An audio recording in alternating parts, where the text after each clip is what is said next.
Good morning, everyone. I'm Carol Henderson with Life by Design. And I'm Barbara Ellison from Trends in Marketing Enterprises. We And have we a are the wonderful Mavens guest. of Motivation. Yes. We have a wonderful guest for you today. So, without further ado, let me introduce Ry Duong, and she's from Canada. And Yay. so My is hometown, Barbara. in fact. So, anyway, Bree, tell us a little bit about your background. How you were you born in Canada, and or did you move there? And a little bit about, what you do to bring good things to people's lives. First of all, I want to thank you, beautiful lady, for having me on your show, and congratulations on this YouTube channel. I know you guys work really, really hard. So kudos for you, first Yeah, of Thank all. you. I'm Thank so you. excited for the both of you. Well, And and what just so you're I can excited. say, Bree has her own show, and we've both appeared on her as guests on her show. And I mean, she's a great interviewer. She doesn't interrupt people like I do. But anyway, I just did it. It's okay. It's all good. But congratulations really on your YouTube, and also calling it the Mavens of Motivation. It couldn't be more fitting. So congratulations. The two of you ladies as a great combination together. So a little bit about me. My name is Ry Duong, and I have a training in social work. I've been working in the field for over 10 years. I am fascinated by love. As you can tell, it's called Leader for True Love. I think Barbara and I share this in common. We love love. So, this romantic idea. When I was a little kid, I always wanted the beautiful fairy tale dream, and I get to live that second chance at love with my boyfriend. So my business is helping couple to build connection and intimacy, but it first start off with our own unconditional self-love to be fulfilled first, and that's what I did in the process myself. And then before I actually engage into finding somebody, and when you work on yourself and you're good in your own skin, it's easier to find the right partner that will match you, and you both will like be able to expand, and it has a triggering effect in your career, your love life, your children, with your families and friends. And I want to be able to offer people the same. Yeah. And it's absolutely truth. And like when David and I met, I knew the moment I met him that we were going to get married. I knew it. It took us 4 years, but I knew it. And then we were together for 20. But he's been gone 11 years now. And it's like, oh, he was my soulmate.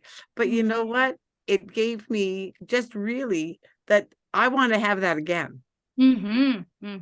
So I really hope you get it, Barbara. I really do. Oh, she will. She's already calling it. I'm already calling it. Yeah, I know that God has the perfect man for me out there. And so, yeah.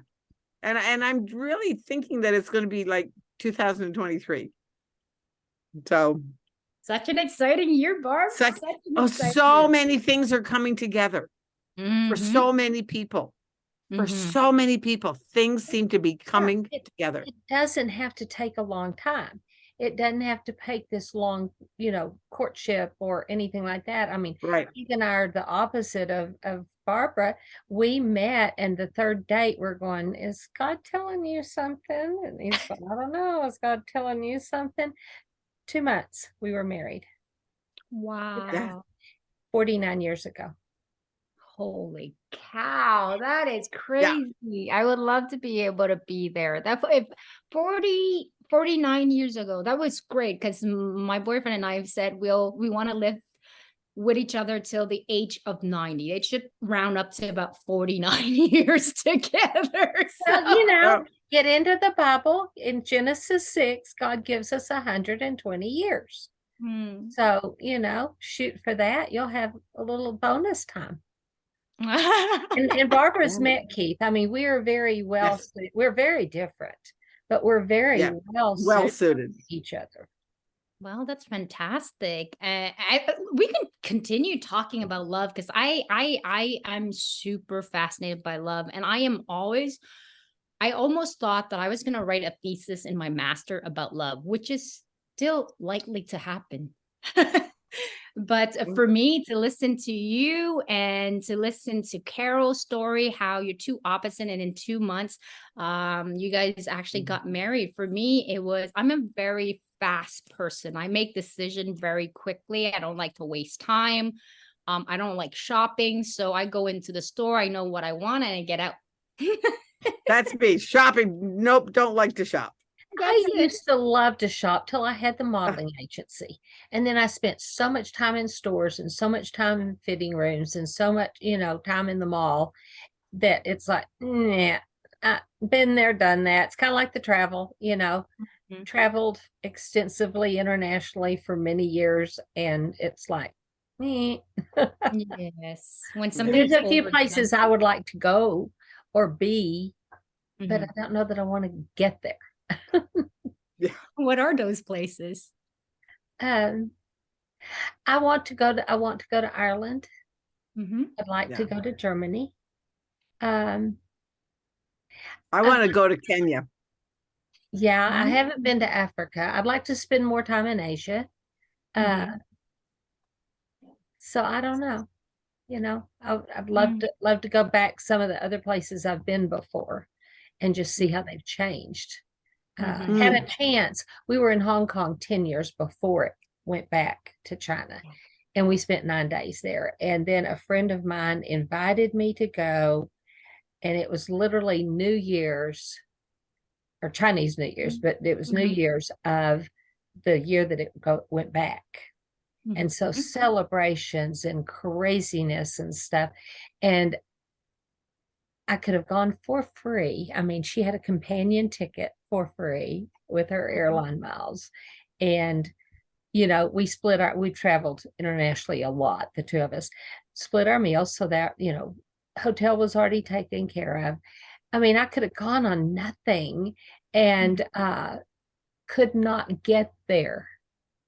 She was flying out of San Francisco. I could not get there in time to catch the flight. I was really quite sad, and she really wanted me to go because I knew my way around. So, anyway. Wow. Well, these are life, but you know what? These are the life experiences. And that's what I think, I loved on Ry's line, her coach for a joyful life. Those are the things that make our lives joyful. Yes. Is being able to just pick up and go. Whether we go or not, it was the anticipation. Yes, that's exactly. Right. Exactly.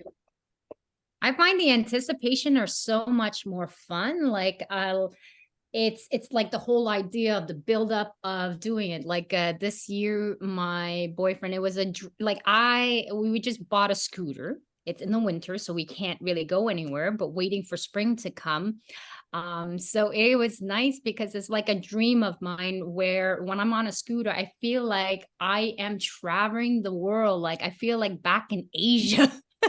Okay, I have a question. Are you talking about scooter, like the little with the rounded front that you sit on it like a chair? Yeah. Like you see all over Europe, or is it more like a motorcycle? Ours, it's more like a motorcycle. It's still, you can't go far on the highway, but you can take small little roads and around the area, around your neighborhood, little trails and stuff that you can go. There's so many, I'm actually at a place where I'm next to the water, which I love. So I have a lot of tropical stuff.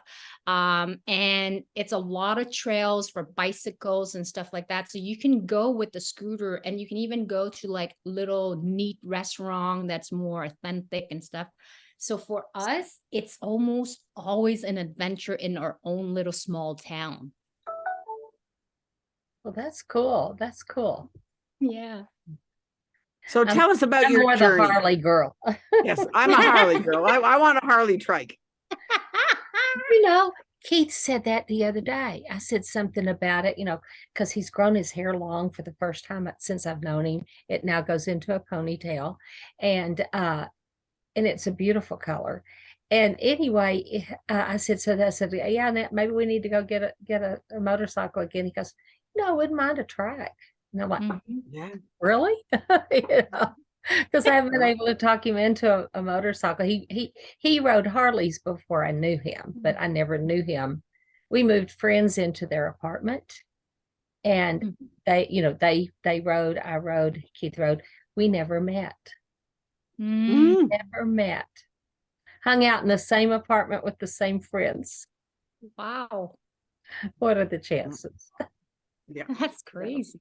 But so anyway, so now that we've gone down rabbit hole, go, just we love, that's one of the things about this show, because so often out of the rabbit trails that we go on come gems of just information and gems of knowledge and things that say, ooh, I've never thought of that.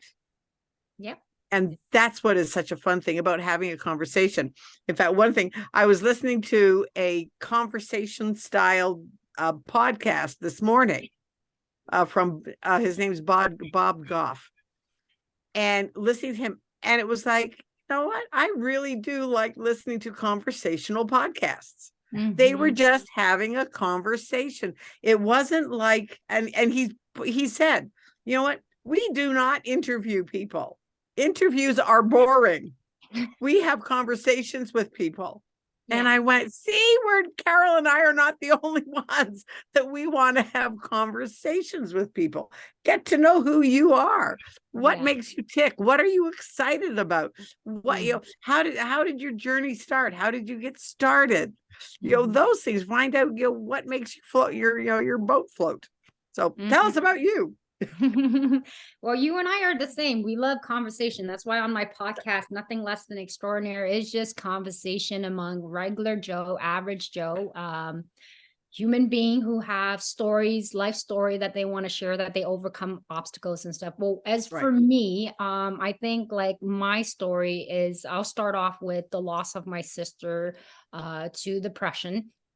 And when you ask about 2023, what's exciting? Well, my book launch will be launching around the weekend of her passing. It is a commemoration in honor of her, why I was able to build the life that I have now, with the logo of the hummingbird representing her, to continue spreading the love around the world and joy and happiness. Well, we'll have to have you back on when your book's coming out. Launches. Yeah. I would love that. I would love absolutely. That. Yeah, because I know, Ry, when you and I first met, we talked about loss.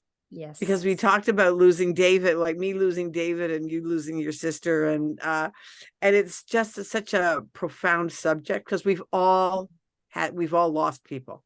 Exactly. We've all lost people, and we will continue to do that. However, how we handle it is always different.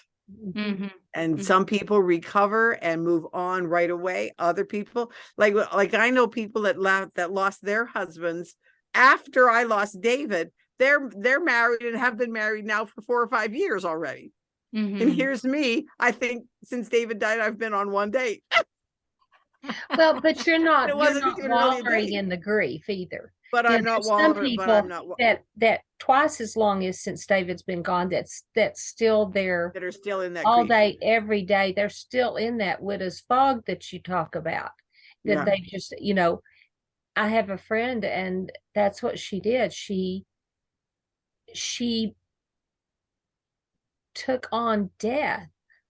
I mean, she and her daughter, wore the pendants, and and she ended up dying very, very ill, and left a 16-year-old little girl. Right. Yeah. But I think she just embraced the death so much that she wanted to be there than hear more. Right. It's a dangerous zone for sure, because I went through that same phase as well of embracing death. Yeah. And there is a season for that. There is a time for that, but not years and years, because then it does become too much a part of you. Exactly. Right. Yeah. Right. Because when I actually started doing that, where at the beginning of the loss, I just wanted to go and join her, to accompany her, to hold her, because, I just hope she didn't suffer when she took her own life. So, how far apart were y'all? 7 years. She's the baby. I'm the oldest. Mhm. Yeah. And I think there's And some responsibility that comes with being the oldest. yes, it does, because I'm very much of a protector, and um, and she is my baby sister, and I always saw the world as so long as she's with me, and I saw us till the age of 90, making jokes, having an amazing time. Wherever we go, we lit up the room. Like, we went to a wedding that was the most boringest wedding there could ever be. And the two of us there at that party, we were the life of the party. Our table was the only table that was having fun. So did the bride join you? I mean, that she came after, but we were respectful, because we didn't want to, like make any kind of wave. We were having fun at our table, and we didn't want to,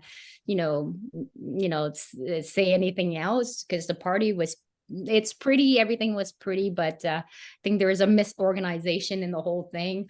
Her husband was very boring, so the party was the theme of that. I could never possibly marry him because he was so boring. And I don't have a boyfriend like that. My boyfriend is super dynamic, sometimes a little bit over the fly, where I have to tell him, calm down. So it's never boring. That is hilarious. That is hilarious. Hey, but you know what? Going back to He was probably perfect for her, though.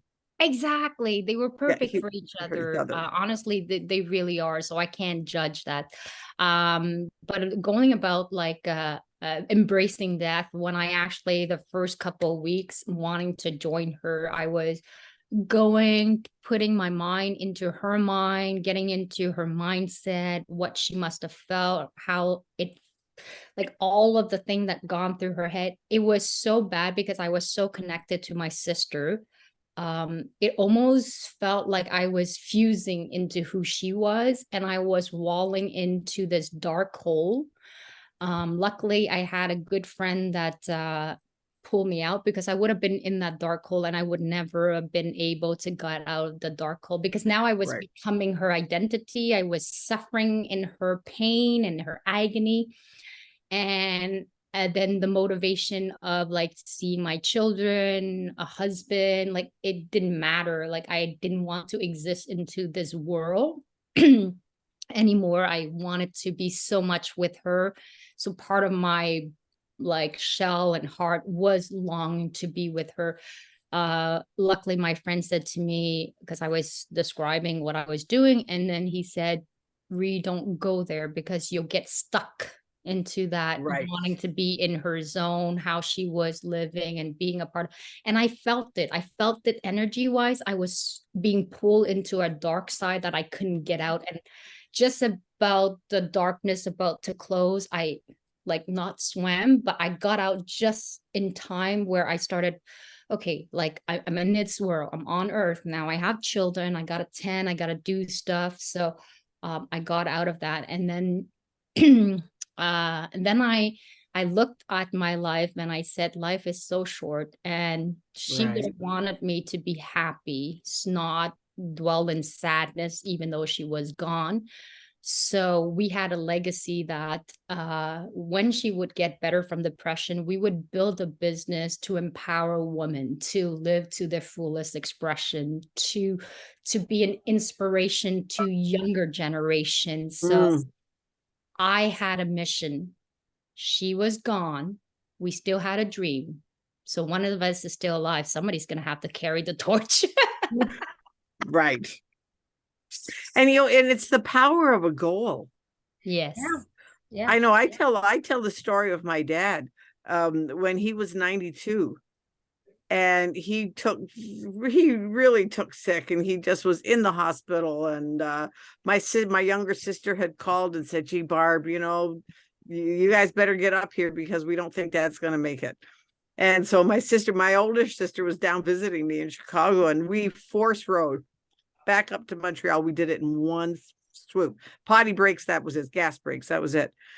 And we got up there, and then my sister, my dad was like, okay, yeah, I'm ready to go. I've lived a long life. I'm 92, da, da, da, da. And my older sister looked at it and said, but what happened to you wanting your letter from the Queen for turning 100? Yeah. And we literally watched the wheels start to turn. And the next words out of his mouth was, I do want my letter from the Queen. And he got it. It's hanging on my wall. Oh. And he lived to be 102. Oh my God. Oh. But the power of a goal. Mm-hmm. Well, and that's why I think that's one of the biggest things for people to get over loss is get a new. Yeah. Well, and for a running partner, to have a running partner. Barbara and I both needed to do something in a mastermind we're a part of, was going, y'all need to do something, or well, they were telling each of us. And then I've forgotten how it came about, but we said, let's try. We took a class together or something. I don't remember what it was. And we just started. I don't remember now. I don't remember. Just kind of, it just kind of happened. And, you had your sister as a running partner to start that business, instead of the dark side, you had the bright side of a legacy, memory, and the fact of building a business.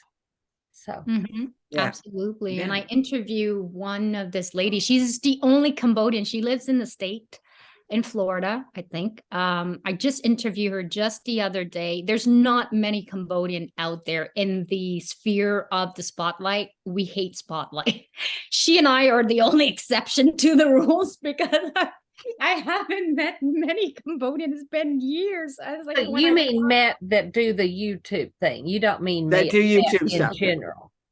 Yes, they're like, not just YouTube, just anywhere, being like on podcasts, like right. But I thought you meant in the world, in the States. I'm like, oh no, I know some. Okay.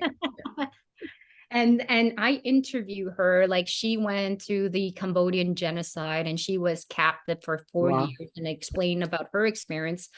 And one thing that came out from that was she mentioned about the number one thing is to nurture families, like have a beautiful connection, because at the end of our life, what really matters is our significant relationship that we built, like how we were able to impact some other people's life, and especially those who we love, right? So for me, the beautiful connection that I had with my sister, even though she left at the age of 30, I don't see it as like, oh, that's such a short amount of time. I saw it as like, wow, am I lucky to get to spend 30 beautiful years with her? Then some people could have been sister for 90 years and they don't even talk. And they don't even know each other. Exactly. Yeah. So I got to have this beautiful sister, and we would die for one another. And what also allowed me to got over it is, like, now it's soon in February when the book will be launched. It will be exactly 3 years. I don't know how time flies so fast. I mean, it seems like yesterday, but it's already going to be 3 years. And how I did it, I do know, but I have to reflect. Like, I don't like to think back how I managed. I can honestly say, because for getting over grief, you don't really particularly get over grief, but I'm happy to say that I don't feel like an empty void. Like, I used to feel like I was doing okay. I'm building my new life and I'm feeling happy. I don't feel guilty about being happy anymore. But there was always an empty spot. It always felt like a part of me was missing because she was gone. I don't feel that anymore. I actually feel complete. Like, I feel like she was a gift to me, as sad as that was. If I had a gift, I would want her to still be with me, but she was my gift, because she allowed me to reassess my life and say, Ry, what do you really want out of life? The marriage that you were in, I actually, from her leaving, I got to assess my marriage and said, this is not for me. I don't see myself with this partner. We are not compatible. And so just a few months after she passed away, I filed for a divorce because I mean, I was in and out, like debating, Mhm. should I stay? Should I leave? And I have children, so it's not easy to just say, I'll pack my stuff and go. You know, we're not a good match. Goodbye.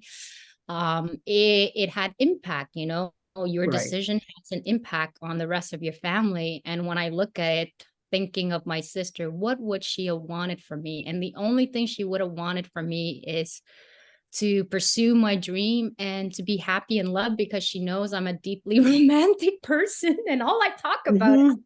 love. So I'm like, Right. if you're going to be authentic and genuine, you got to live the life that is aligned to Right. those value. And I wasn't aligning to the value of the young girl that I dream of, this fairy tale love, you know, and I'm about to do a master in love as well. So I said I will file for a divorce because I knew he wasn't going to be able to. So we would be both miserable in a marriage that just keeps getting worse. If you think to Right. yourself that if the marriage, like if you've done everything that you can, we did counseling, I did therapy, I read every book under the sun, I watched all kinds of video, I worked on myself. And it takes two to tango. I mean, Yeah. together in this relationship, we weren't a good match. And after all of my assessment, after trying for 6 years, I realized there was no more rock left unturned. I'm just scared to make that decision.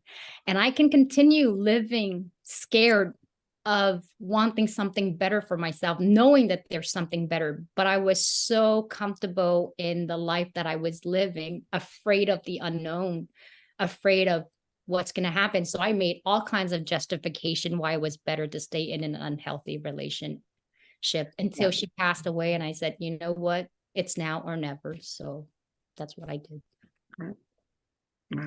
Wow. Ry, this has been awesome. Thank you so much for coming on the show. Thank you. And what would you say would be the last, you know, like a last word of wisdom? I would say to people like the gift that I got for myself is really honestly start slow. Like, you know, when it comes to self-love, when it comes to learning about yourself, if you want to be able to be good to yourself and good to your couple, get to know you. Have fun getting to know who you are, because you're amazing. And there's so many quirkiness and things that you do. Just get to know that other person in front of the mirror, because that person in front of you, she's fantastic or he's fantastic. So that's what I do. I've learned to get to know myself so I know what I like and don't like. And it's so much more easier for my boyfriend to know how to please me, because I'm like, I like it like this and like that. And so it's good. So if you're the type of person who don't really know where you're going, and how are you going to convey that to your partner who's trying to please you when you're going X, Y, Z all over the map? Right. Okay. So do you tell people how they can get a hold of you if they want to talk more about? Absolutely. So they can actually reach me by text and my website as well. So it's www.leaderfortruelove.com. And you can always, I love texting. It's fast. They can always text me. Area code, start with 1 because I am in Canada. So 514-573-6720. So you just type off my name, Ry Duong, R-Y, and the last name is Duong, D-U-O-N-G. And that's it. Okay. Perfect. Well, guys, I am so glad that y'all joined us today. Once again, we've brought somebody amazing to your kitchen table. So I hope that you have enjoyed our Thoughtful Thursdays. And if you know anybody that wants to be on our show, or if you want to be on the show, reach out to us. If you want to know more of Ry's story, put it in the chat. Or if you want to reach out to any of the three of us, put it in the chat. We can answer. Be sure to click, like, and share. put a comment in the comment section, because that's a big deal. And subscribe to our new YouTube channel. So please subscribe so we can get our algorithms going. Yep. So Mhm. okay. Any last Anyway. words, Barbara? Just, what? Have a great week. This has been, we're just now into the new year. Yeah. So Happy New Year. you know what? Happy New Year. And just, 2023 is going to be awesome. Yes, I agree. And it's up to us to make it that way. So Mhm. have a great one. We'll see you next week. Thank you. Bye. Lily. Bye, everybody. Thank you, Barbara and